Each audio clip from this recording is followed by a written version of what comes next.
औज़ुबिल्लाहिमिनश्शैतानिर्रजीम बिस्मिल्लाहिर्रहमानिर्रहीम। मैं हूं साजिद खान और आप देख रहे हैं बायो पॉइंट। स्टूडेंट्स, आज हम एक और टॉपिक लिए आपकी खिदमत में हाजिर है। आज के लेक्चर में हम एक और टॉपिक पढ़ने जा रहे हैं जिसका नाम है passage of molecules outside and inside of the cell.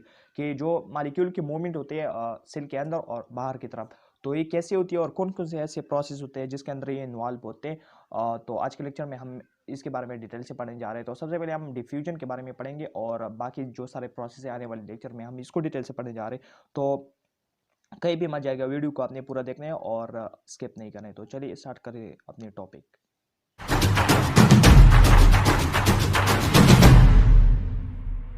तो स्टूडेंट्स, तो आज का लेक्चर स्टार्ट करने से पहले मैं आपको ले चलता हूँ सेल मेम्ब्रेन की तरफ। तो सबसे पहले आपको बताते चलिए, जिस तरह के सेल मेम्ब्रेन के लेक्चर में मैंने आपको बताया था कि सेल मेम्ब्रेन एक ऐसी मेम्ब्रेन होती है जो सेल को बाउंड कर रही होती है। और ये इसका नेचर के बारे में मैंने आपको बताया था कि सेमी परमिएबल मेम्ब्रेन होती है। तो सेमी परमिएबल का मेम्ब्रेन का मतलब होता है कि हाफ परमिएबल होते हैं। ये कुछ मालिक्यूल को पास करने देते हैं और कुछ मालिक्यूल को पास नहीं करने देते हैं। तो बहुत सारे मॉलिक्यूल्स होते हैं।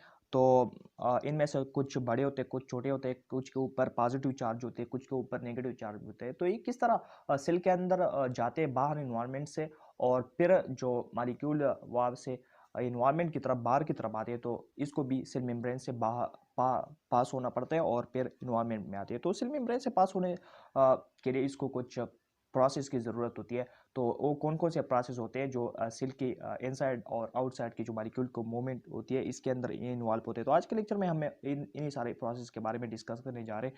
तो यहाँ पे आपको बताते चले कि सेल मेम्ब्रेन जो है ये इक्विलिब्रियम को मेंटेन कर देता है। बाहर साइड की जो एनवायरनमेंट होती है और इनसाइड की इसकी अपनी जो एनवायरनमेंट होती है, तो इसको बैलेंस कर देते हैं। इस तरह जो मॉलिक्यूल्स की जो कंसंट्रेशन होती है इसको बैलेंस करने में बहुत मदद देती है।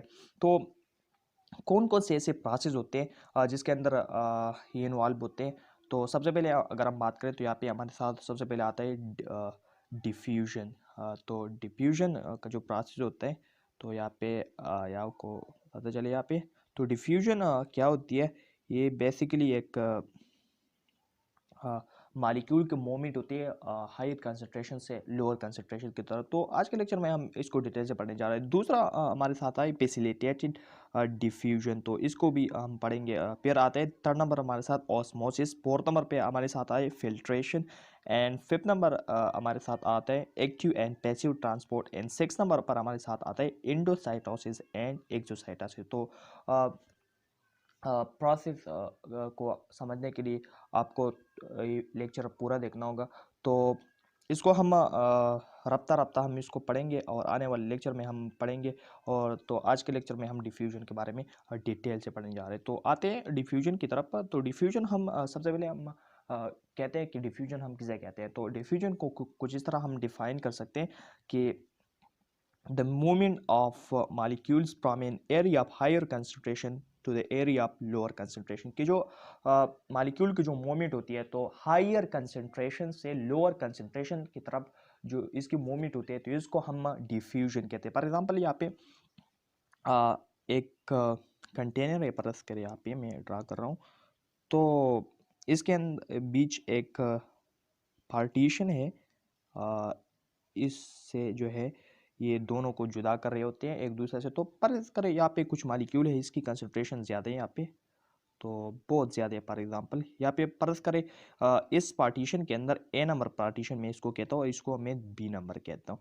तो फर्ज करें ए पार्टीशन के अंदर हमारे साथ है 30 मॉलिक्यूल्स है हमारे साथ, और यहाँ पे जो बी वाला जो पार्टीशन है, तो इसके अंदर हमारे साथ है 15 मॉलिक्यूल्स। तो यहाँ पे चूँकि कंसंट्रेशन ज़्यादा है इस ए नंबर के अंदर, तो मॉलिक्यूल जो है डिफ्यूजन में क्या होता है कि इस जो ए वाला जो पार्टीशन है इसमें कंसंट्रेशन जो कि ज़्यादा है 30 है, तो और बी के अंदर 15 है। तो वो क्या करेंगे, तो यहाँ से मूव करेंगे इस बी नंबर पार्टीशन के ज़रिए, क्योंकि यहाँ पे कंसंट्रेशन ज़्यादा है और यहाँ पे कम है जनाब। तो ज़्यादा से कम कंसंट्रेशन की तरफ ये जाएंगे। तो इस प्रोसेस को हम डिफ्यूजन कहते हैं। ऐसी मॉलिक्यूल की ऐसी मूवमेंट जहाँ पे वो हायर कंसंट्रेशन से लोअर कंसंट्रेशन की तरफ मूव करते हैं, तो इसको हम कहते हैं डिफ्यूजन। अच्छा, नेक्स्ट हम आते हैं थोड़ा सा इसकी एक्सप्लेनेशन की जाने, तो यहाँ पे आपको बताते चले कि जितने भी जो मॉलिक्यूल होते हैं, फॉर एग्जांपल हाँ वो सॉलिड स्टेट में हो, लिक्विड में हो या गैस में हो, तो वो कांस्टेंट मोशन के अंदर होते हैं। तो जब टेम्परेचर की अगर हम बात करें तो किस टेम्परेचर पे कांस्टेंट मोशन के अंदर होते हैं, हरकत में हो रहे होते हैं इधर उधर, और कभी उधर उधर हरकत कर देते हैं, तो ये तकरीबन हमारे साथ आता है ये 0 डिग्री सेल्सियस या हमारे और -273 केल्विन। तो इससे जब टेम्परेचर ज़्यादा हो तो फिर ये मॉलिक्यूल मोशन में होते हैं, कभी इधर हरकत कर देते हैं, कभी उधर हरकत कर देते हैं, तो कांस्टेंट मोशन के अंदर होते हैं। तो क्या होता है, तो जितने भी जो अक्सरियत के जो मॉलिक्यूल्स होते हैं तो ये हायर कंसंट्रेशन से लोअर कंसंट्रेशन की तरफ मूव कर देते हैं। तो इसकी जो नेट जो ओवरऑल जो टोटल मूवमेंट होती है, तो ये हायर से लोअर की तरफ होती है। और ये जो जब फॉर एग्जांपल यहाँ पे मैं आपको ड्रा कर रहा हूँ, फॉर एग्जांपल यहाँ पे इसकी मूवमेंट जो है, यहाँ पे मॉलिक्यूल की तादाद ज़्यादा है और यहाँ पे कम है, तो ये जब यहाँ से मूव कर, फॉर एग्जांपल यहाँ पे 30 मॉलिक्यूल, यहाँ पे 15 है, तो जब ही उधर हरकत कर देते हैं तो एक स्टेज ऐसा आ जाता है जहाँ पे दोनों के बीच जो मॉलिक्यूल की तादाद जो है ये बराबर हो जाती है। फॉर एग्जांपल यहाँ पे 30 है, तो कुछ मॉलिक्यूल यहाँ से मूव करते होते ए से बी पार्टीशन की तरफ, तो जब दोनों ए और बी के बीच मॉलिक्यूल की तादाद क्या हो जाती है, बराबर हो जाती है, तो फिर ये प्रोसेस रुक जाता है। तो अच्छा, इसके कुछ एग्जांपल मैं आपको बताता हूँ कि बॉडी के अंदर क्या क्या ऐसे प्रोसेस है जो डिफ्यूजन के जरिए होते हैं। तो सबसे पहले अगर हम बात करें तो हमारे साथ होते हैं कार्बन डाइऑक्साइड और ऑक्सीजन, ग्लूकोज वगैरह, जितने भी जो मेम्ब्रेन से पास हो रहे होते हैं तो हमारी बॉडी के अंदर। फॉर एग्जांपल यहाँ पे मैं आपको बताने जा रहा हूँ, फॉर एग्जांपल गैस एक्सचेंज की अगर हम बात करें तो शायद आपने पिछले क्लास के अंदर इसको पढ़ा भी होगा। तो गैस एक्सचेंज के अंदर क्या होता है कि जो लंग्स से कार्बन डाइऑक्साइड बाहर की तरफ आती है एनवायरनमेंट की तरफ, और फिर हमारे साथ जो एनवायरनमेंट में हमारे साथ ऑक्सीजन होते हैं तो वो लंग से लंग के अंदर जाती है। तो किस तरह ही जाती है, तो ये डिफ्यूजन के प्रोसेस के अंदर जाती है। फॉर एग्जाम्पल यहाँ पे एक डायग्राम में आपको फॉर एग्जाम्पल ये एक डायग्राम में आप ये देख रहे हैं, तो ये लंग का जो अंदरूनी जो हिस्सा होता है, तो ये किस पर मुश्तमिल होता है, ये वेलाई,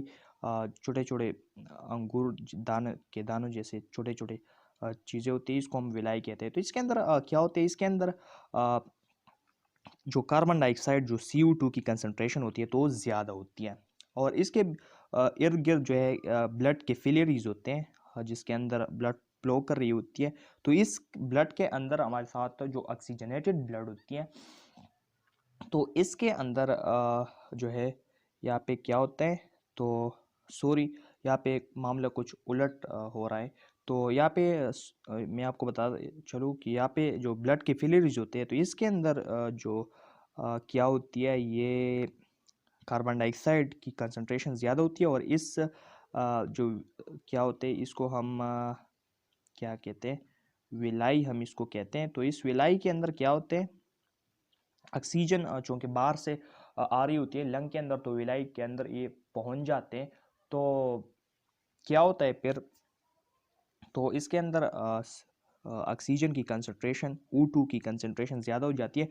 तो इस ज़्यादा कंसंट्रेशन से इस ब्लड कैपिलरीज के अंदर चूँकि इसकी कंसंट्रेशन कम होती है, तो वहाँ से ये ज़्यादा कंसंट्रेशन से लोअर कंसंट्रेशन की तरफ मूव कर रही होती है। और इस तरह जो ब्लड कैपिलरीज होते हैं इसके अंदर क्या होता है, इसके अंदर CO2 की कंसंट्रेशन ज़्यादा होती है, तो इस कंसंट्रेशन हायर कंसंट्रेशन से ये लोअर कंसंट्रेशन की तरफ मूव करी होती है। अनदर यहाँ पे एक और प्रोसेस यहाँ पे मेंशन की गई है, the movement of glucose molecule from small intestine lumen into the blood capillaries of villi is another example of diffusion.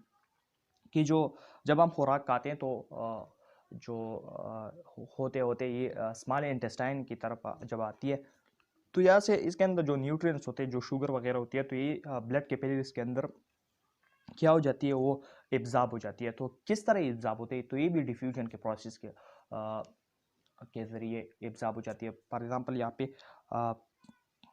Small intestine है, परस कर यहाँ पे थोड़ा सा मैं आपको ड्रा कर रहा हूँ यहाँ। फर्ज करिए स्मॉल इंटेस्टाइन है, ये एक ट्यूब स्ट्रक्चर होती है और इसके अंदर छोटे छोटे हेयर लाइक प्रोजेक्शन होते हैं। इसको भी हम विलाई कहते हैं। तो इसके अंदर क्या होता है कि जो ये विलाई के स्ट्रक्चर में आपके जूम करके दिखाता हूँ। ये जूम की हुई एक स्ट्रक्चर है। तो यहाँ पे क्या होता है, इसके आसपास जो है ब्लड कैपिलरीज होते हैं। यहाँ पे ब्लड कैपिलरीज हो गई और ये जो है विलाई हो गई। यहाँ पे आप देख रहे हैं। तो इस विलाई के अंदर जो क्या होती है, शुगर की जो कंसंट्रेशन होती है तो ये ज़्यादा होती है और इस ब्लड कैपिलरीज के अंदर कंसंट्रेशन जो है शुगर की कम होती है। तो ये यहाँ से हायर कंसंट्रेशन की लोअर कंसंट्रेशन की तरफ ये जाती है और ये ब्लड कैपिलरीज के अंदर फिर जाती है। तो इसी था हमारा आज का लेक्चर, जिसमें हमने passage of molecule inside and outside the cell पढ़ा कि किस तरह मॉलिक्यूल की मूवमेंट होती है सेल के अंदर और सेल के बाहर, किस तरह इसकी मूवमेंट होती है। तो इसके बारे में हमने पढ़ा। फिर एक और प्रोसेस के बारे में हमने पढ़ा जिसको हम डिफ्यूजन कहते हैं।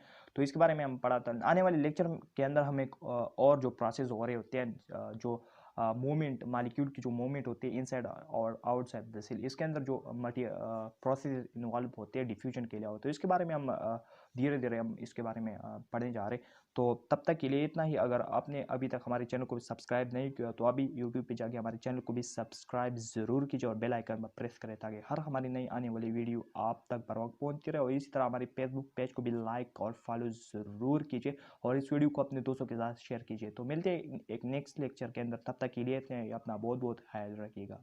अल्लाह हाफिज़।